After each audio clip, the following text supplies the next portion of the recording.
dan tepatnya di dalam kamar kos si tersangka. Adapun modus operandi yang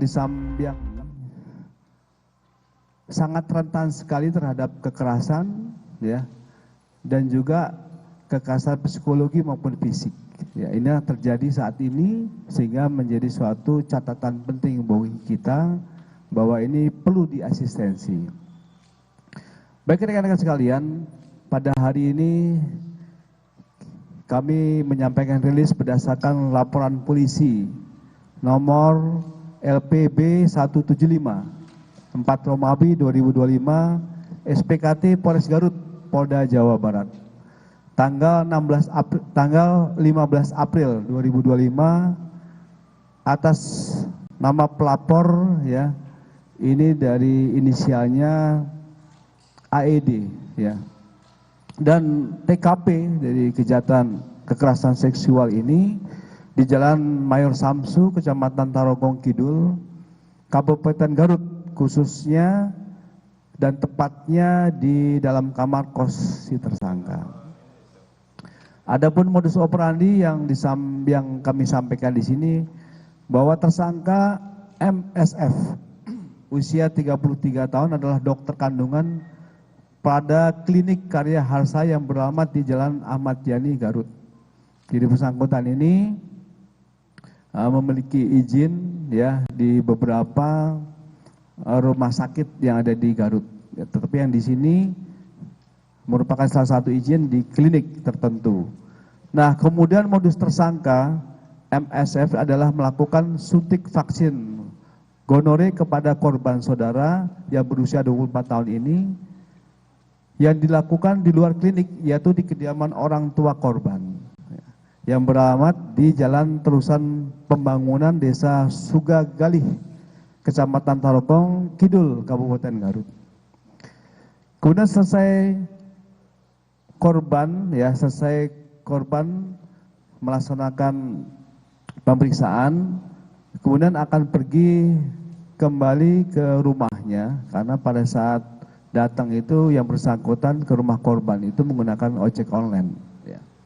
Kemudian tersangka ini akan pulang dan meminta untuk diantarkan ke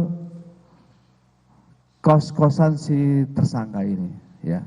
Kemudian sesampainya di kos-kosan, korban hendak membayar jasa suntik vaksin gonore secara tunai, tetapi tersangka menolak dan alasan malu.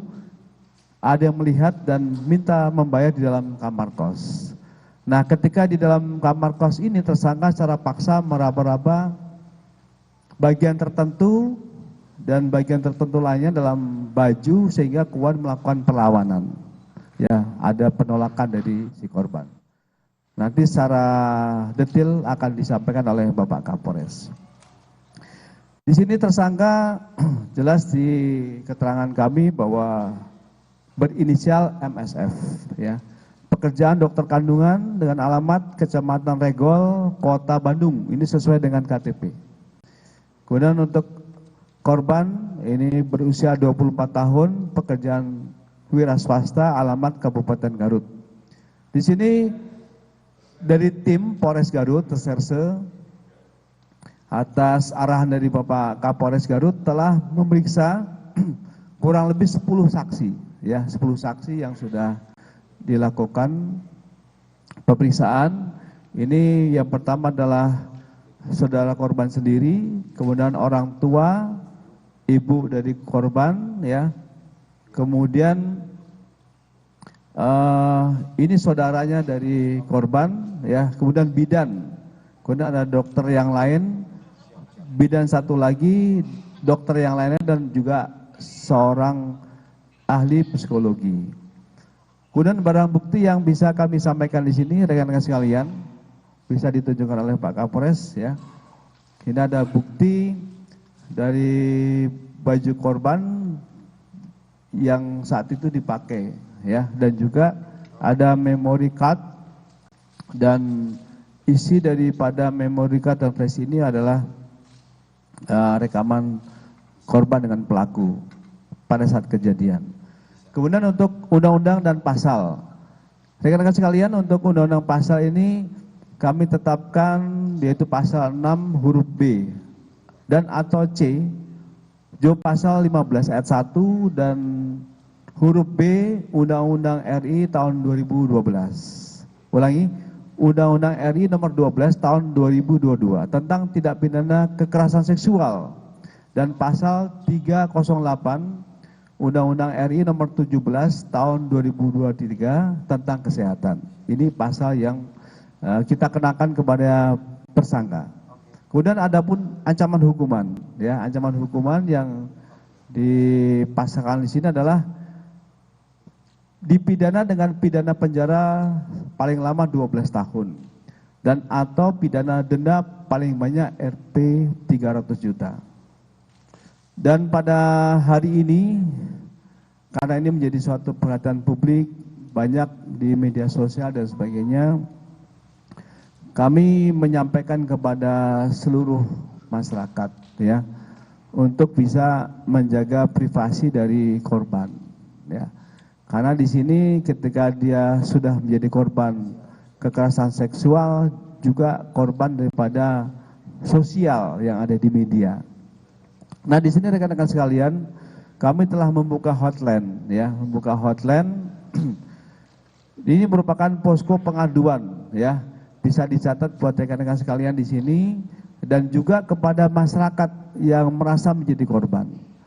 Kami kepolisian ini akan sulit juga melakukan suatu tindakan legal formil secara hukum, ya, manakala yang menjadi korban ini tidak melaporkan, ya, tidak melaporkan. Dan para penggiat media sosial yang banyak telah men-share, ya, telah membuat suatu konten berita, ya, dengan melebihkan suatu peristiwa, ya, dan juga mengatakan banyak sekali yang telah merespon untuk melaporkan kepada akunnya. Ini juga telah kami profiling, ya, dan telah kita lakukan komunikasi dengan di DM langsung lah dengan cyber kami, ya, dan utamanya dari unit PPE kita dan juga Polda. Tetapi sampai saat ini yang telah konfirmasi kepada, ya, YouTuber, ya, maupun pemilik akun channel yang memblasting tentang ini belum ada timbal balik kepada kita, ya.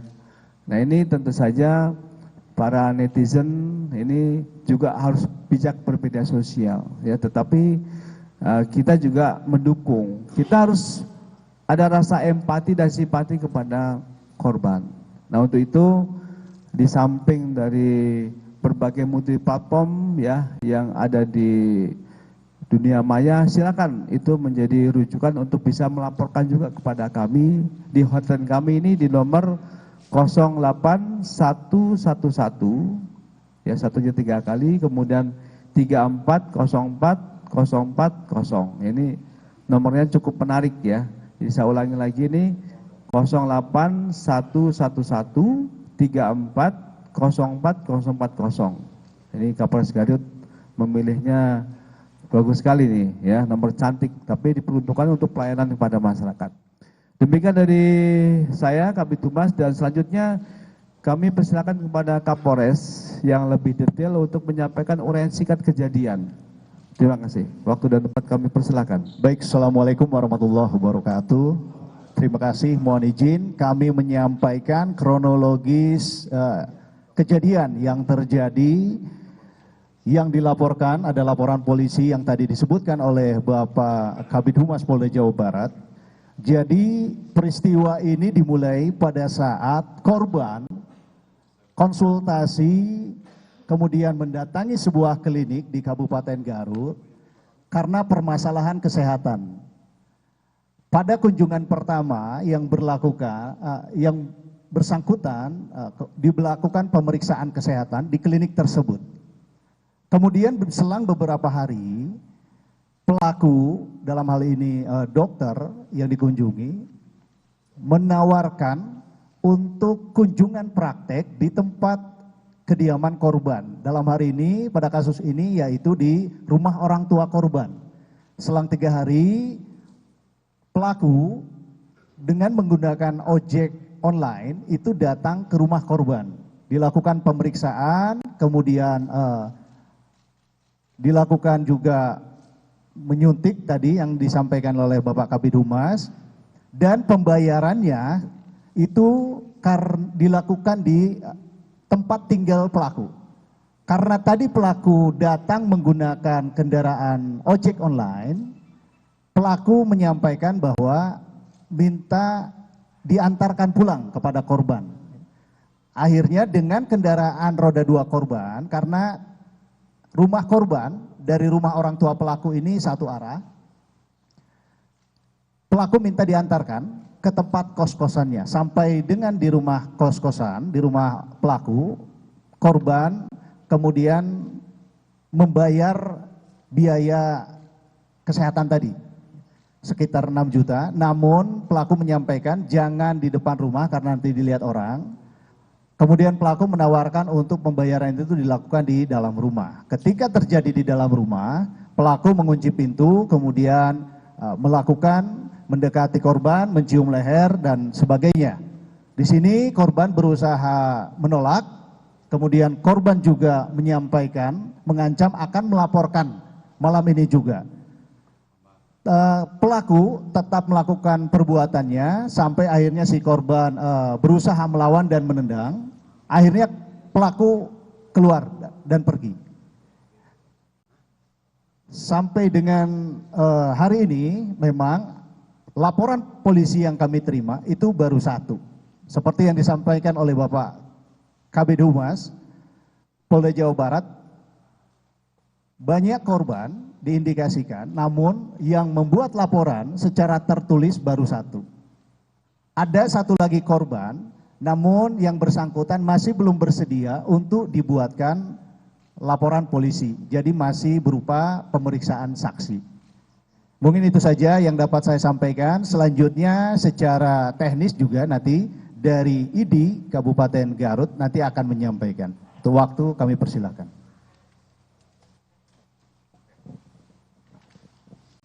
Assalamualaikum.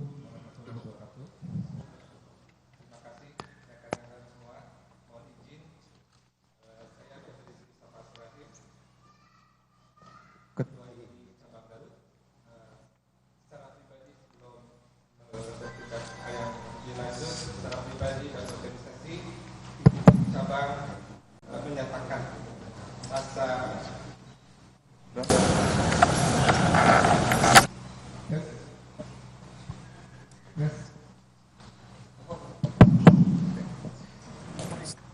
ID Cabang Garut dan jajaran mengucapkan keprihatinan yang mendalam dan dukungan moral terhadap para korban pelecehan seksual ini, serta mengutuk perbuatan tercela yang dilakukan oleh tersangka karena bertentangan dengan kemanusiaan dan mencoreng marwah organisasi profesi kedokteran Indonesia.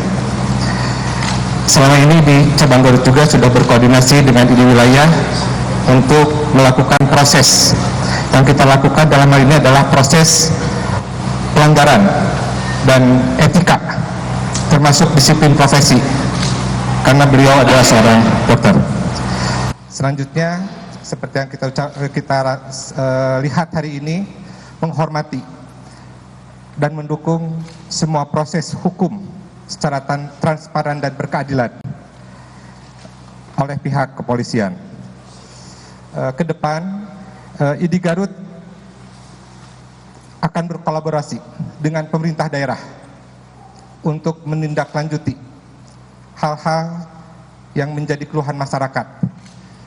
Bisa menghubungi hotline yang ada, kita berintegrasi bersama, tetapi secara organisasi semua keluhan, informasi dan pengaduan bisa kita sampaikan ke Sekretariat ID Cabang Garut di Ruko A6 Jalan Suherman, Ruko Diamond Dreamland. Mungkin itu yang bisa saya sampaikan secara pribadi dan organisasi. Mudah-mudahan ini menjadi pembelajaran yang baik buat kita semua. Oke, terima kasih Pak Pak Kapolres atas kesempatan yang diberikan kepada kami organisasi IDI. Terima kasih. Assalamualaikum warahmatullahi wabarakatuh.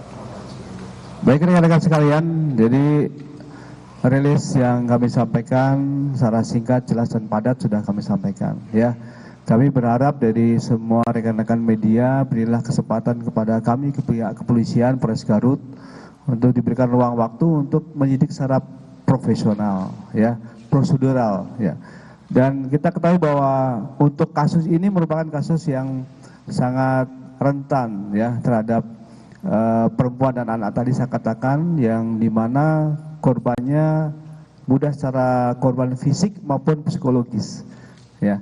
Nah, di sini kami sampaikan pada rekan-rekan sekalian, kami tidak bisa menyidik apabila tidak ada laporan. Dan untuk perempuan dan anak ini, apabila tidak ada supporting, ya, dari pihak keluarga, utamanya si suami mungkin bagi yang sudah berkeluarga maupun keluarganya, tolong dihimbau privasi dari korban dan keluarga korban akan kita jaga, ya, tidak akan expose, ya. Kita juga tadi sudah gunakan inisial paling banyak dan juga usia saja nanti. Nah, dari sini rekan-rekan sekalian, tentu saja teman-teman media juga bisa menjaga privasi ini, dan kesempatan ini yang baik kami berikan kepada beberapa media untuk bisa tanya jawab di momen ini. Silakan bagi rekan-rekan, ya, 1, 2, 3, ya, sementara 3 dulu, ya. Silakan nomor pertama dulu, Mbak Vidi dari Kompas TV. Pertanyaannya pertama, sudah berapa lama pelaku ini berpraktek sebagai dokter objin? Ya. Lalu selanjutnya untuk ini apakah ada pencopotan gelar dokter atau secara kualifikasi yang sudah dilakukan? Selanjutnya ini kan kalau tindak kekerasan seksual itu kan deliknya bukan delik aduan, Pak. Tadi statement dari kepolisian adalah kalau tidak ada aduan, tidak bisa diusut. Itu bagaimana? Lalu selanjutnya ada beberapa bukti, diantaranya adalah CCTV, yang itu sudah jelas gitu ya. Ada tindak kekerasan juga, tindak asusila gitu ya. Apakah itu juga bisa menjadi bahan juga? Dan yang terakhir pertanyaannya adalah apa keuntungannya bagi korban yang menjadi korban dari pelaku melapor ke kepolisian begitu? Apakah nanti bisa lebih dari 12 tahun mungkin hukumannya karena korbannya banyak, atau gimana? Atau malah mungkin yang menjadi pemikiran korban adalah dengan korban melapor, ini ada privasi mungkin, masa lalu, bagaimana? Terima kasih. Baik, ada beberapa yang bisa kami jawab. Betul bahwa kita tetap responsif terhadap apa yang menjadi viral di media sosial, ya. Jadi di sini responsif ini apa yang menjadi viral ini, dan juga apabila ada informasi awal belum jadi LP pun kita sudah responsif. Di situ perbedaannya. Tapi secara proses legal kan kita butuh alur hukum yang jelas, ya. Nah, jadi di sini maksudnya proses hukum ini, Mbak, dalam arti ada secara lisan maupun tertulis ini akan kita respon dengan baik. Jadi bukan klarifikasi seperti itu, ya. Jadi intinya ketika ada kejadian kita akan responsif, ya. Kemudian yang berikutnya tadi terkait dengan masa kerja si dokter ini ada di Garut, ya. Informasi yang kita dapatkan itu sejak tahun 2024 memang, ya. Dan kejadian ini juga yang bersangkutan sudah tidak bekerja di wilayah Garut lagi karena izin prakteknya sudah habis, ya. Nanti PD bisa menyampaikan. Sementara itu saja yang bisa kami sampaikan, ya. Jadi responsif kami terhadap beberapa laporan secara lisan maupun dengan ada media sosial kita tidak lanjuti. Sehingga tadi Pak Kapolres kemarin sudah membentuk suatu PSU, ya, yang untuk mencari dan menyampaikan. Dan khusus untuk yang di media sosial tadi itu yang viral tadi, saat ini masih kita telusuri untuk si korbannya, ya. Karena tapi untuk tersangka sudah kita amankan. Jadi kita dengan adanya viral tadi itu memudahkan kita untuk melakukan juga penyelidikan tadi ini. Ya, baik. Ini saja dari ID, mungkin kami persilakan. Baik, terima kasih. Yang bersangkutan ini masuk ke Kabupaten Garut mulai 2023. Jadi saat datang bertemu dengan Ketua ID, meminta surat izin praktek, berbicara karena satu institusi dikeluarkan keterangan praktek di klinik yang bersangkutan mulai 2023. Surat izin praktek itu sebetulnya berlaku sampai 5 tahun ke depan. Sampai saat ini tidak mengetahui apakah masih melakukan profesi kedokternya secara aktif atau tidak, secara pribadi. Ya, kalau SIP masih berlaku. Yang kedua pertanyaannya apakah masalah pencabutan gelar. Jadi IDI ini organisasi profesi yang konsentrasinya masalah di etik ya, di masalah etik dan disiplin profesi. Ya, jadi organisasi kami etik yang kita lihat dan disiplin profesi, apakah ada hal itu aja yang kita pantau. Sedangkan urusan STR, pencabutan, itu sudah menjadi ranahnya Dinas Kesehatan, Konsil Kedokteran Indonesia, mungkin yang lebih tingginya Kemenkes di sana. Belum, karena ini kita akan selalu mengikuti proses yang sedang kita lakukan. Sampai saat ini IDI cabang senantiasa berkolaborasi, berintegrasi, bekerja sama dengan IDI wilayah dan majelis kedokteran etik yang ada. Kita punya majelis kedokteran etik, kita pantau lagi, kita lihat kronologi, kita lihat apa yang kita pelajari, nanti mungkin akan prosesnya kita ikuti terus sampai saat ini. Itu Baik, sebentar demikian. Silakan dari TV One. Pak Kapolres, Ya. Taufik dari Tujuan. Saya ingin tanya teknis, kalau laporan yang diterima oleh penyidik terutama dari PPA itu bukan yang CCTV artinya, tetapi perkara tindak pidana yang lain, walaupun sama-sama melakukan pelecehan. Artinya TKP-nya berbeda dengan di CCTV yang viral ya, satu itu. Kemudian ke IDI, apakah setiap ada perkara seperti ini, model-model seperti ini, pencopotan praktek misalkan, penghentian praktek itu dikeluarkan oleh majelis atau Kemenkes? Izin. Baik, saya akan menjawab. Namun sebelum tadi menjawab itu, saya sekaligus menjawab yang belum tadi. Terkait dengan keuntungan korban melapor ya. Yang pertama itu adalah merupakan sebagian dari proses upaya hukum yang sedang kita jalankan. Yang kedua, tentu saja ini akan membuktikan bahwa perbuatan pelaku tersebut merugikan. Ya, ada korbannya. Dan yang penting nomor 3 adalah ini juga membangun kekuatan psikologi para korban yang lainnya untuk dapat melaporkan hal ini kepada kepolisian. Ya, itu mungkin beberapa keuntungannya kenapa korban-korban ini harus melapor. Ya. Kemudian langsung ke pertanyaan yang kedua terkait CCTV yang viral dan penanganan kasus. Memang CCTV yang viral sampai saat ini kami juga kembali sedang mendalami korban yang ada di dalam video tersebut. Identitas itu sudah kita ketahui, kami juga sudah komunikasikan kepada yang bersangkutan, juga kami komunikasikan untuk dapat melaporkan kepada kami.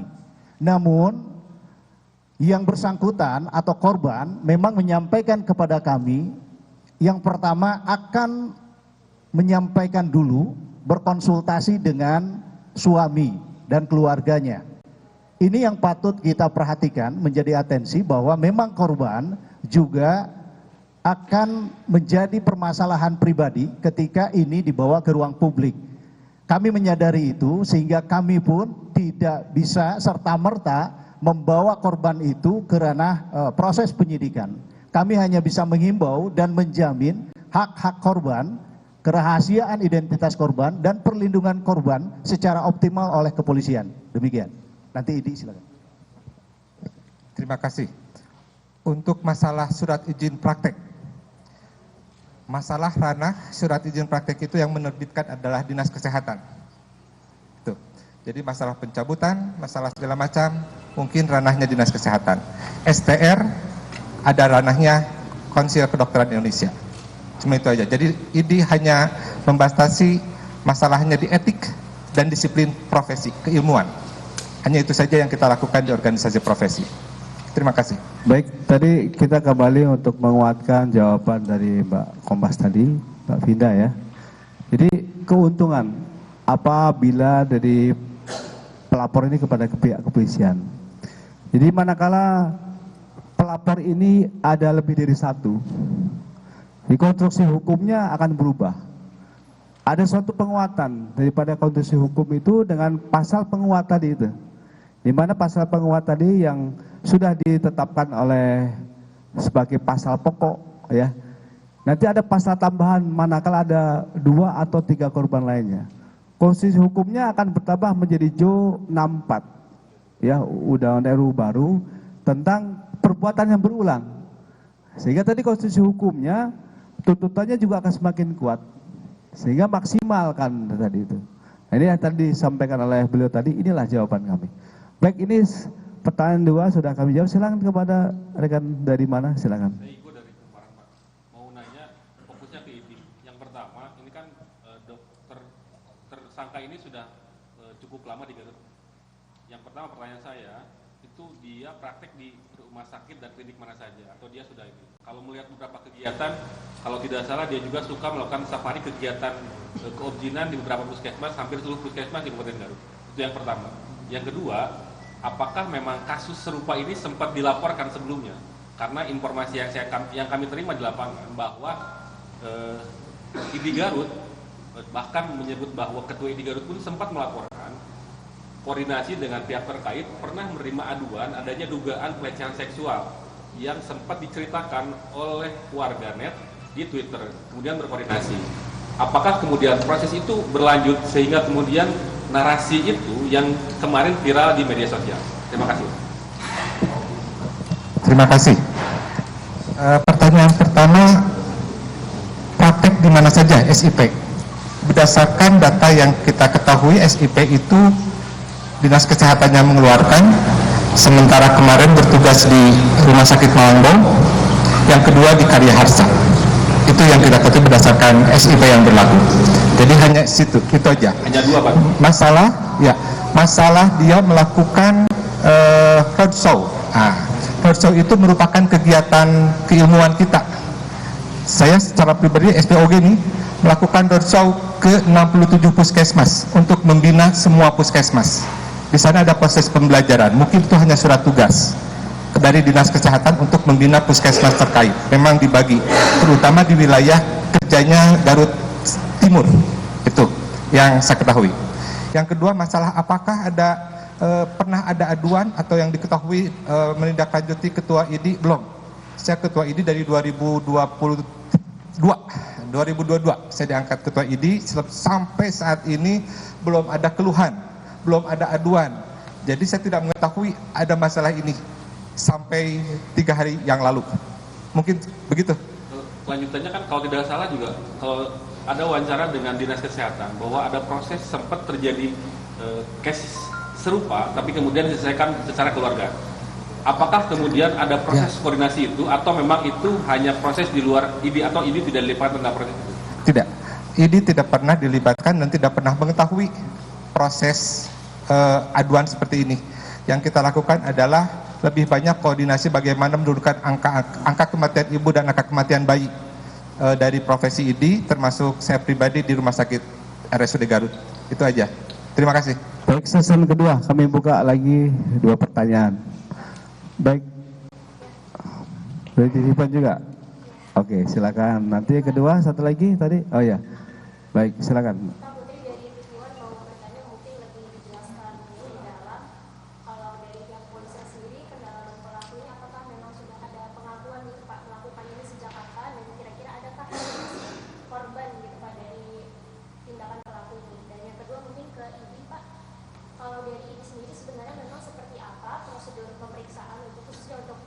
Dokter kandungan gitu Pak.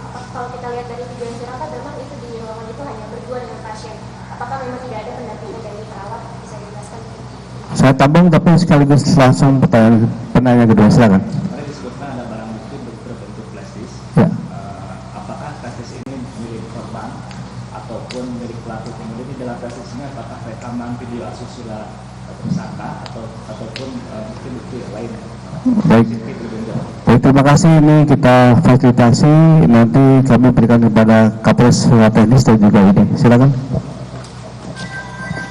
Baik, yang terakhir saya coba jawab yang terkait BB flash disk ya. Itu BB flash disk itu adalah kopi dari decoder CCTV yang sempat viral dan isinya adalah yang viral itu tadi, yang sempat menjadi viral di media sosial.